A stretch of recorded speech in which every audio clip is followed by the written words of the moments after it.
O Tribunal de Contas da União identificou 14 mil obras públicas paralisadas no país.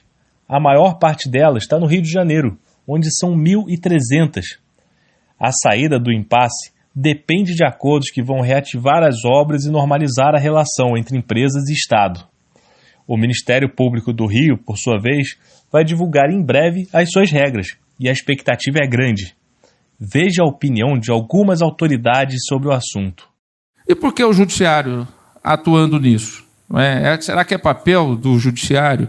Infelizmente, hoje, exatamente em razão da falta de comunicação entre os órgãos, da pluralidade de órgãos, acaba que tudo vai parar no judiciário. Então, se nós não dialogarmos, nós não vamos chegar a lugar nenhum. Nós vamos ter o empresariado e as empresas enfrentando uma via crucis infindável, interminável. A relação entre Estado e empresas, infelizmente, é vista até hoje como algo criminoso, mesmo que ela seja feita dentro dos parâmetros legais, dentro do interesse público e sem nenhum tipo de falcatrua ou de desvio. Assim como os ordenadores de despesa na União, nos estados e nos municípios, nos poderes executivo, legislativo e judiciário, hoje tem medo de assinar qualquer coisa, e isso também trava as obras, porque a pessoa não tem coragem de ter lá o orçamento, começa uma obra, mudou o prefeito, vem o outro, eu não assino isso. Teve um problema lá atrás, tem uma investigação, um inquérito civil, eu não vou assinar isso, e para. E ninguém responsabiliza ninguém. Assim como no poder público nós estamos enfrentando essa dificuldade, as empresas enfrentam essa dificuldade. Como é que eu vou relacionar com o poder público sem achar que eu estou, ao conversar, criando alguma dificuldade? O que nós temos que fazer, para muito além daquele tema que você me colocou, Márcio, que é falar das obras inacabadas, é mudar a cultura de relação entre o Estado brasileiro e a sociedade, e, no caso específico da sociedade empresarial, com mais transparência. Isso vai gerar eficiência e isso vai gerar responsabilidade, que são os temas que eu tenho falado. O judiciário do século XXI tem que ser transparente, eficiente e se dar a responsabilidade dos seus atos. E isso é no setor corporativo também. Não há uma empresa hoje que não trabalha com esse tripé de transparência, eficiência e accountability. O Estado ele existe para atender as demandas da sociedade, ele não existe para se autoatender. Qual é a segurança, indago, que essa pessoa física ou jurídica terá de acertar aqui uma leniência e não ser, figurativamente falando, apunhalada pelas costas pelo próprio Estado em face de uma outra esfera de responsabilização que se apresenta? Então, vejam que isso eu estou sendo absolutamente sincero com todos, leal no debate, isso é um problema seríssimo para todas as partes envolvidas, tanto para os atores do Estado, quanto para os particulares. Todos nós nos encontramos diante de uma mesma realidade em que sai-se de uma cultura de conflito, nos termos que nós somos gerados e gestados no século XX, e ingressamos numa cultura de formação de consensos, inclusive no plano sancionador. Então, para começo de conversa, nós precisamos resolver essa grave pendência quando se fala em proteção de confiança, quando se fala em segurança jurídica. Dito de outra forma, quando o particular, quando a pessoa física ou jurídica, repito, pretende cooperar com o Estado, no sentido do alargamento, do aprofundamento da investigação, e, com isso, obter um benefício, sob o ponto de vista da sanção premial, sob o ponto de vista da sua imunidade, é preciso que se tenha a garantia e que o Estado tenha condições de ofertar, de forma coerente, a garantia da imunidade em todas as diversas esferas de responsabilização que o Estado tem ao seu dispor. De que forma nós podemos resolver isso? Há vários caminhos.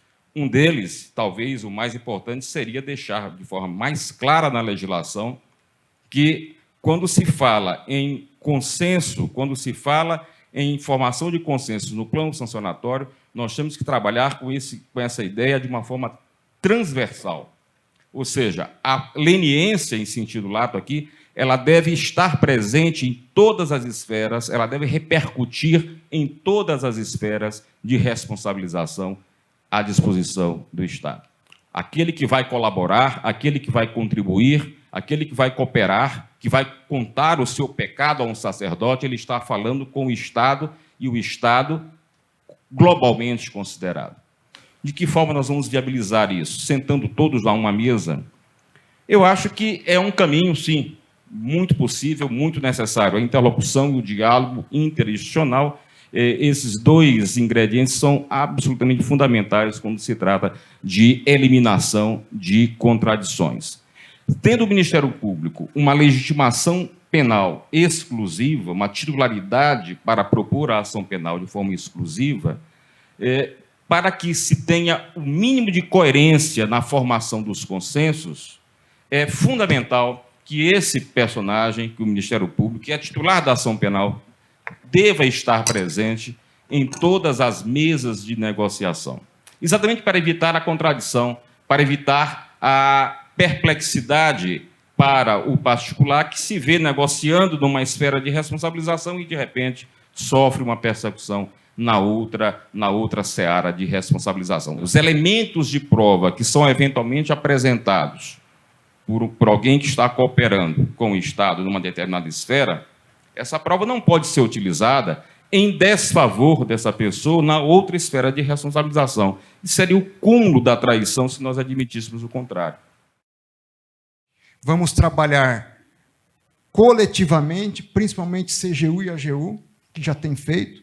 Dissemos e continuaremos a dizer para o Ministério Público que estamos à disposição para fazer os acordos em conjunto, para gerar segurança, maior segurança jurídica, e trabalhar com todas as instituições que querem construir,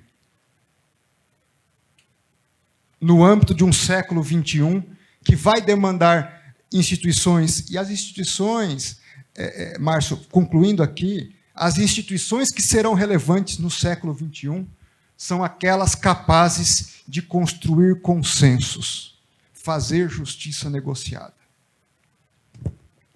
As instituições que se quedarem burocratizando estão fadadas, na minha avaliação, a ficar ultrapassadas. O judiciário persegue com muito afã a procura de culpados e não só de responsáveis. Encontrar o responsável por qualquer coisa que não funciona do direito não satisfaz plenamente ao sentimento punitivista do judiciário. Ele quer, na verdade, procurar um culpado.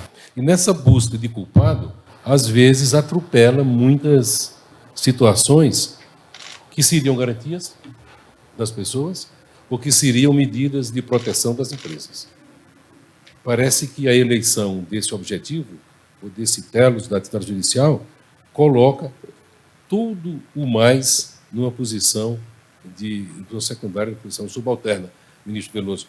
Veja, não há, eu verifico isso lá na primeira sessão e na primeira turma, onde tenho a honra de servir, uma secundarização com a sobrevivência das empresas, quando se trata de sancionar, de punir, de castigar um dirigente de uma empresa. Às vezes, o castigo chega a destruir a empresa, chega a causar uma lesão tão grave à empresa que pode provocar até mesmo a sua paralisação. Essa visão punitivista, ou multipunitivista, Márcio, eu acho que tem de ser revista, e isso depende da cultura judicial. A nossa cultura é esta de punir sempre, e quanto mais severa for a punição, parece que mais legítima ela se torna, quando deveria ser o contrário, né? A punição deveria ser para reparar e não para destruir.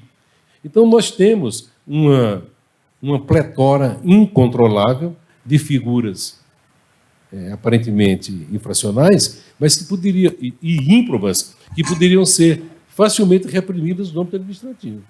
Mas sempre há uma situação de improbidade, sempre há uma severidade na imposição de penalidades e uma desproporção, frequentemente gritante, entre a conduta do sujeito e a sanção que ele recebe. Nós não separamos as pessoas das empresas. Frequentemente, a punição a uma pessoa acarreta uma sanção violentíssima à empresa, uma paralisação, às vezes uma interdição de celebrar contratos com o governo, e muitas empresas, geralmente da área de engenharia, pelo menos no meu estado, no Ceará, sobrevivem, eu diria que na sua grande maioria, de contratos públicos.